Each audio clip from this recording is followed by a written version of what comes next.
కోసిగి మండల పరిధిలో పెద్ద కడబూరు మండలం జాలవాడి గ్రామానికి చెందిన కురువు వీర నాగప్ప, పెద్ద ఈరన్న వారి గొర్రెలను మేపడానికి గత 15 రోజుల నుండి కోసిగి గ్రామంలో రంగప్ప గట్టు పక్కన కొండగేని వీరారెడ్డి పొలంలో ఉన్నారు.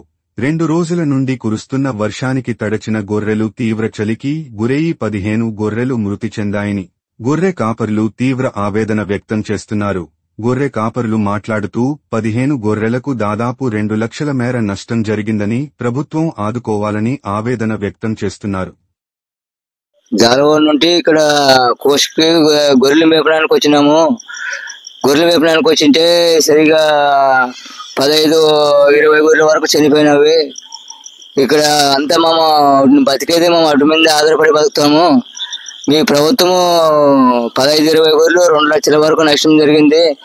దీన్ని ఈ ప్రభుత్వం ఆదుకోవాలని మేము కోరుతున్నాము.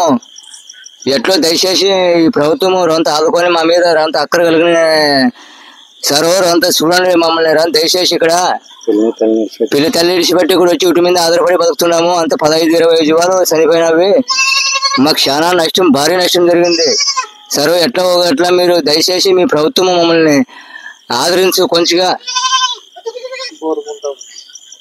కోరుకుంటాం. సర్వ ఆదరించండి అని మీ ప్రభుత్వం అని.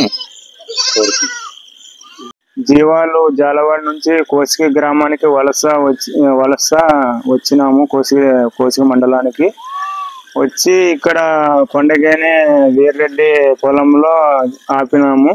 25వ తారీఖు 26వ తారీఖు 2 రోజులు భారీ వర్షాలు పడడం వల్ల జీవాలకి మేత లేక ఉండిన పొలంలోనే చనిపోవడం జరిగింది. 15-25 జీవాల దాకా చనిపోవడం జరిగింది. ప్రభుత్వం దాన్ని గుర్తించి నష్టపరిహారం 1-1.5 దాకా పైనే ఉంటుందని ప్రభుత్వం దాన్ని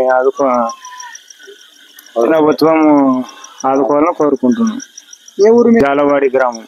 ఎన్ని రోజుల నుంచి ఇక్కడ వచ్చి మేము 15 రోజులు వచ్చింది. 2 రోజుల నుంచి వర్షాలు కురుస్తున్నాయి కదా, అసలు మేత మేడానికి గొర్రెలు పోలేదు. ఈ వర్షము మేతకు పోవడానికి వీలు లేకుండా రోజాల వర్షము పడుతూనే ఉంది. మీరు ఎక్కడ తలదాచుకున్నారు ఈ వర్షానికి? పొలంలోనే ఉన్నాము. వర్షాల్లో నానుకోనే ఉంటారు. దాదాపు ఎన్ని గొర్రెలు చనిపోయినట్లు? 15-20 దాకా పైన. మీకు ఎంత నష్టం జరిగింది? 2 లక్షల దాకా నష్టం. 2 లక్షలు.